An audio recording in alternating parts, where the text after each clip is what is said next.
নমস্কার।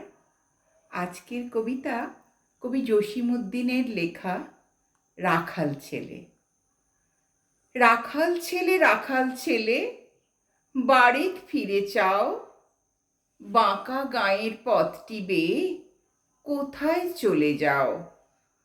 ওই যে দূরে মাঠের পাড়ে সবুজ ঘেরা গাঁও, কলার পাতায় দোলায় চামর, শিশির ধোয়ায় পা।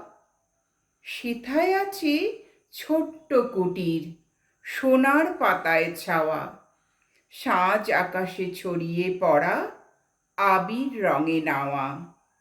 সেই ঘরেতে একলা বসে ডাকছে আমার মা, সেথায় যাব, ও ভাই এবার আমায় ছাড়ো না।